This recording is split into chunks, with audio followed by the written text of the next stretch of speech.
नमस्कार दर्शक बंधु आपण को आम चैनल को स्वागत। आजिर कार्यक्रमटी समस्त सिंह राशि व्यक्ति विशेषों बहुत अधिक गुरुत्वपूर्ण रही एवं पवित्र माघ पूर्णिमार हार्दिक अभिनंदन एवं शुभ कामना जणाई कार्यक्रमटी को आरंभ करिबा। एही 2026 फेब्रुआरी मास 1 तारिख रविवार दिन एही माघ पूर्णिमा पड़िबा पाई जाउछि, जहाँ आपणकर संपूर्ण मासटी को प्रभावित करिब। आपणकर राशि सिंह हेले मध्य आपणकर नक्षत्र अनुଯାୟୀ शुभ प्रभाव पड़िब ना अशुभ प्रभाव पड़िब एवं सही अशुभत्व को दूर करने पाई शुभाशुभ फल को वृद्धि करने पाई कौन रही प्रतिकार विस्तृत भाव में यही वीडियो रे आलोचना करिबा। सेतिपाई आपण आपणकर व्यस्त बहुल समय मध्यरु मात्र 10 मिनिट समय आपण निज पाई दियंतु। जदि आपण किछि शुभ कार्य करिबा पाई जाउछंती किंबा किछिटा नूतन कार्य आरंभ करिबा पाई जाउछंती किंबा किछि बड़ निष्पत्ति नेबा पाई चाहुछंती, तेबे एही वीडियोटी संपूर्ण देखि सारिबा परे आपण जदि किछि निष्पत्ति नियंती आपणक पाई शुभदायक रहइबो। कारण एही फेब्रुआरी मासरे लागिबाकू जाउछि 3टी दोष, जो दोष पाई आपणक जीवन रे मध्य बड़ परिवर्तन आसीपारे। देखंतु फेब्रुआरी मास 4 तारिख दिन अपकृति योग मध्य आपणकर बनाउछंती एवं 13 फेब्रुआरी से ग्रहण योग बनाइबे एवं 23 तारिख रे अंगारक दोष आपणकर बनाइबे। तेणुकरी एही मासरे 3टी दोष आपणक जीवन रे जो लागिबो ताहा आपणकर बहुत गुड़िए क्षेत्र रे अशुभ प्रभाव मध्य पकाई पारे। तेबे विलंब न करी आसंतु कार्यक्रमटी को आगक बढ़ाइबा। किंतु आपणकर जदि सिंह राशि होइथाए एवं आपण भी ईश्वर को आंतरिक भक्ति एवं विश्वास करती, तेबे वीडियोटी को लाइक करंतु। कमेंट बॉक्स रे जय जगन्नाथ जय माँ लक्ष्मी अवश्य लिखि दियंतु। ता सहित आम सह जोगाजोग करिबा पाई वीडियोर मध्य भाग रे एक व्हाट्सएप नंबर टिए दिया जाइछि, जो नंबर साहाय्य आपण आम सह जोगाजोग करी निजर नूतन कुंडली प्रस्तुत करि परिबे, कुंडली विश्लेषण कराई परिबे किंबा आपणकर चाकरी विवाह व्यवसाय प्रेम संपर्क शिक्षा स्वास्थ्य को नहीं किसी समस्या रही ताहार सहजरे एवं स्वल्प मूल्य रे समाधान करि परिबे। सेतिपाई आपण आम सह वीडियोर शेष पर्यंत जोड़ी होई रुहंतु एवं व्हाट्सएप नंबर माध्यम रे आम सह जोगाजोग करी निज समस्यार समाधान करंतु। एबे आसंतु कार्यक्रमटी को आगक बढ़ाइबा एवं सर्वप्रथम जानिबा आपणकर राशि रे नवग्रहंकर स्थिति केमिति रहिछि। देखंतु आपणकर प्रथम गृह रे केतु, षष्ठ गृह रे सूर्य शुक्र बुध एवं मंगल, सप्तम गृह रे राहु, अष्टम गृह रे शनि, एकादश गृह रे देवगुरु बृहस्पति विराजमान करिसंती। तेबे सर्वप्रथम जानिबा आपणक कर्मक्षेत्र किभଳି रहिबो। देखंतु कर्मर गृहर स्वामी हेउचंती शुक्र, जी आपणकर षष्ठ गृह रे विराजमान होइछंती, किंतु 6 फेब्रुआरी दिन आपणकर सप्तम गृह केंद्र को गोचर करिवे एवं सेठारे निज मित्रर राशि रे मध्य विराजमान करिवे। तेणु करी आपणक कर्म क्षेत्र रे कोनोसी भी समस्या आपण देखिबे नाही।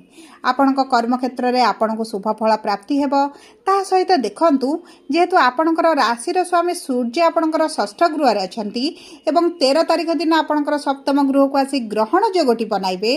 आपण जदि किछि नूतन कार्य करिबा पई चाहुछंती, तेबे आपण 13 तारिख पूर्वरु करिनेले आपणक पई शुभदायक रहिबो। जदि किछि कार्य आरंभ करिबा पई चाहुछंती किबा किछि इनोवेशन करिबा पई चाहुछंती किंबा आपणकर किछि जॉब रिलेटेड परिवर्तन करिबा पई चाहुछंती, तेबे 13 तारिख पूर्वरु करिले आपणक पई अति उत्तम रहिबो। किंतु मने रखंतु 23 तारिख पर जदि आपण किछि बड़ निष्पत्ति न नियंती, तेबे आपणक पई अति उत्तम रहिबो। कारण आपणकर भाग्यर स्वामी हेउछंती मंगल, जी आपणकर 23 तारिख पर अंगारक योग बनाइबा पई जाउछंती। तेणु करी जदि आपण अर्थ केउंटी इन्वेस्ट करूछंती किंबा नूतन कार्य आरंभ करिबा पई चाहुछंती किंबा किछि जॉब रे जॉइन करिबा पई चाहुछंती किंबा जॉब रिलेटेड किछिटा परीक्षा देउछंती, इंटरव्यू देउछंती, एंट्रांस देउछंती, आपणको एते उत्तम फल प्राप्ति हेबो नाही। ताहा सहित देखंतु जदि आपणकर कर्म क्षेत्र रे किछिटा प्रमोशन बाकी थिला किंबा किछि सैलरी इंक्रीमेंट होबार थिला, तेबे आपणक पई भल रहिबो। कारण देवगुरु बृहस्पति आपणकर एकादश गृह रे लाभर गृह रे प्रॉफिटर गृह रे विराजमान करिसंती। किबा देखंतु जदि आपण पार्टनरशिप रे किछि कार्य करूछंती किंबा आपणकर दैनिक रोजगार रहिछि, डेली इनकम करूछंती, तेबे आपणक पई बहुत अधिक शुभदायक रहिबो। कारण आपणकर सप्तम गृह रे स्वामी हेउछंती शनि, जे आपणकर अष्टम गृह रे विराजमान करिसेंती एवं शनि आपणकर अष्टम गृह शुभ फल प्रदान करती। विशेष भाव में आपण कर्मक्षेत्र संबंधित आपणकर किछिटा अधिक ज्ञान आहरण करिपारंती किंबा आपण किंबा आपणकर किछि पार्टनरशिप व्यवसाय जदि समस्या चलीथिला ता मध्ये आपणकर दूर होइछबो।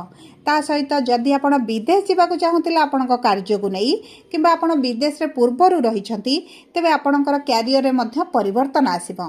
आपणक विदेश जिबार जदि किछि समस्या चलीथिला ताहा आपणकर दूर होइछबो। देखंतु आपणकर जे कोनोसी बड़ निष्पत्ति नेबाकू चाहुछंती 13 तारिख परे नेले आपणकू मध्यम धरणर फल प्राप्त हेबो। 23 तारिख पर जदि आपण किछि निष्पत्ति नियंती तेबे आपणकू एतेटा शुभ फल प्राप्त हेबो नाही। एबे आसंतु जानिबा किपरि रहिबा आपणकर आर्थिक क्षेत्र। देखंतु अर्थर गृहर स्वामी हेउछंती बुध जी आपणकर षष्ठ गृह रे विराजमान करिसंती किंतु आपणकर 4 तारिख दिन सप्तम गृह को आसी पापकृति जोग आपणकर बनाउछंती जे कारणरू आपणकर इनकम हेबा सहित आपणकर खर्च मध्य बढ़ी जिवो। सेति प्रति आपणको टिके दृष्टि देबाकू पड़िबो। एही समय मध्य रे जदि आपण किछि करज न करंती किबा किछि लोन न आनंती तेबे आपणक पई उत्तम रहिबो। नचेत आपणकर करजर भार मध्य बढ़ी चलिबो एवं आपण ताकू सुझिबा पई बा पैठ करिबा पई बहुत गुडे समस्यार सम्मुखीन मध्य होई पारंती। सेति पई आपणकर आर्थिक क्षेत्र को बहुत अधिक सावधानर सहित आपणको चलाइबाकू पड़िबो। एबे आसंतु जानिबा किपरि रहिबा आपणकर शिक्षा प्रेम संपर्क एवं संतानर जोग।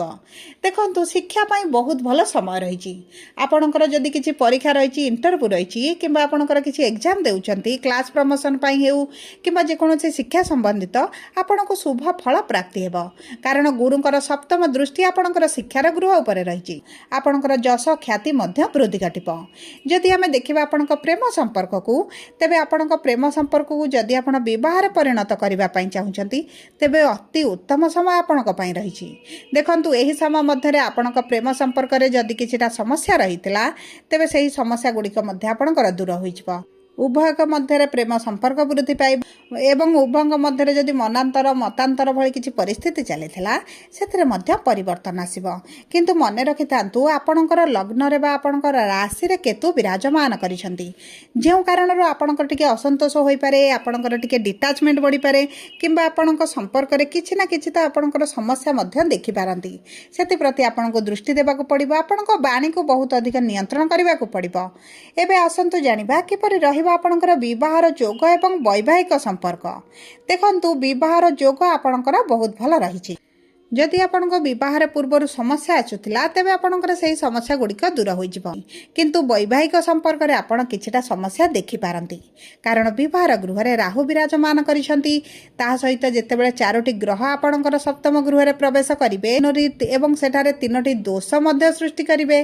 तेणु करी वैवाहिक संपर्क रे आपण किछि ना किछि त समस्या देखिबे। जदि उभयक मध्य रे पूर्वरु किछि कोर्ट कचेरी केस चलीथिला तेबे एवं आपण जदि छाड़पत्र पई आवेदन करिथिले किंबा आपण डिवोर्स चाहुथिले जे कोनोसी समस्या जदि आपणकर पेंडिंग हेइथिला ता मध्ये आपणकर समाधान होई जिवो। एबे आसंतु देखिबा आपणकर स्वास्थ्य केमिति रहिबो। देखंतु स्वास्थ्य आपणकर कुंडलीर प्रथम गृह जना पड़े एवं आपणक प्रथम गृह रे केतु विराजमान करिसंती। आपणकर राशि स्वामी षष्ठ गृह रे अछंती सप्तम गृह को गोचर करिवे राहुंक प्रभाव रे रहिबे। तेणु करी आपणकर मानसिक स्थिति को आपणको बहुत अधिक जगिबा पई पड़िबो। आपणकर अस्थिगत समस्या मध्य टिके देखा दे पारे किंतु आपणकर खाद्य पानीय को बहुत अधिक ध्यान देबाकू पड़िबो। आपणकर गैस डाइजेशन समस्या किंबा आपणकर पुराना किछि पेट जातीय समस्या मध्य आपणकर पुनर्बार बाहरी पारे सेति प्रति आपणको टिके दृष्टि देबाकू पड़िबो।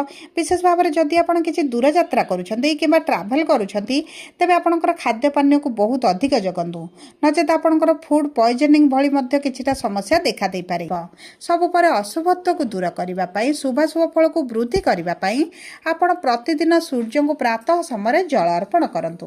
ता सहित जदि आपणकर मघा सिंह होता है 10/5 एवं आपणकर नक्षत्राधिपति केतु होइथिबारु आपण प्रभु गणेशंकर पूजार्चना करंतु एवं माता दुर्गांकर मध्य पूजार्चना कले आपणक पई अधिक शुभदायक रहिबो। एवं आपण प्रति सोमवार दिन महादेवंक मंदिर दर्शन करने सहित डाहाण पाखरे थिबा गणेश भगवान को मध्य लड्डू दुबघास मध्य अर्पण करंतु आपणक पई शुभ शुभदायक रहिबो।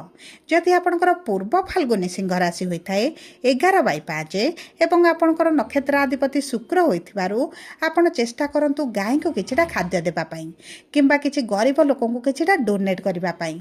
आपण ब्लैंकेट होई पारे, किछि खाद्य होई पारे, आवश्यक सामग्री होई पारे किंबा छोट छोट कन्या मानंकु तांकर शिक्षा संबंधित जदि किछि जिनिस दान करंती आपणक पई अति उत्तम रहिबो।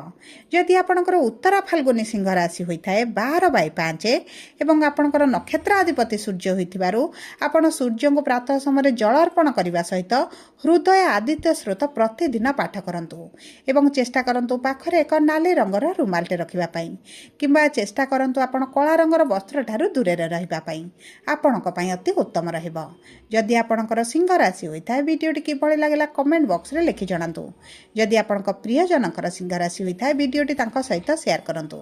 जदि प्रथम थर आम चैनल को आसिछंती चैनल टी को सब्सक्राइब कर